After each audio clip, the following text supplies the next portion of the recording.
निशानी तो हम चोली छूटल खेत में पकड़ाइले या जुयारावा के देत में बाके निशानी तो हम चोली छूटल खेत में माई बाप से कहब तुहारा चलता नि घर माई बाप से कहब तुहारा चलता नि घर रे छमरा ऐसन वैसन डर हमरा लहंगा के भीतर रे छमरा ऐसन वैसन डर हमरा लहंगा के भीतर रे छमरा ऐसन वैसन डर हमरा लहंगा के भीतर खेत में म्यूजिक बाय मनीष शंकर सिंह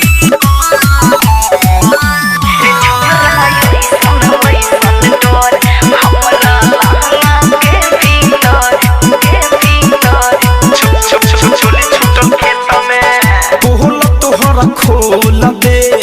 सच सच बोल दे हमारा के दे देना तो तोहर लोल दे बड़ी मार मारे ना दे बेटा गे बोल तोहर खोल दे सच सच बोल दे हमारा के दे देना तो तोहर लोल दे हम सब तोहरे इज्जत छिटब हम सब छमरा ऐसन वैसन डर हमरा लहंगा के भीतर रे छमरा ऐसन वैसन डर हमरा लहंगा के भीतर रे छमरा ऐसन वैसन डर हमरा लहंगा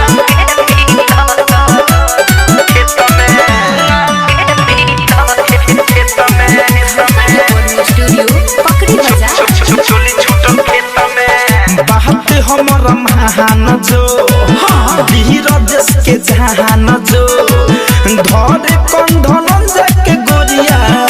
कोरावा में फान जो बात हमर महान जो मन शंकर के जान जो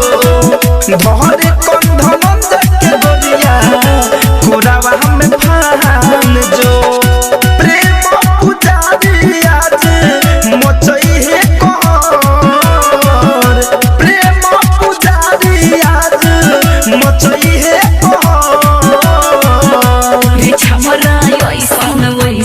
डर हमरा लहंगा के भीतर रे छमरा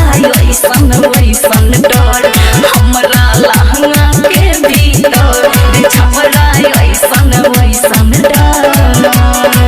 धड़कन रिकॉर्डिंग स्टूडियो पकड़ी बाजार।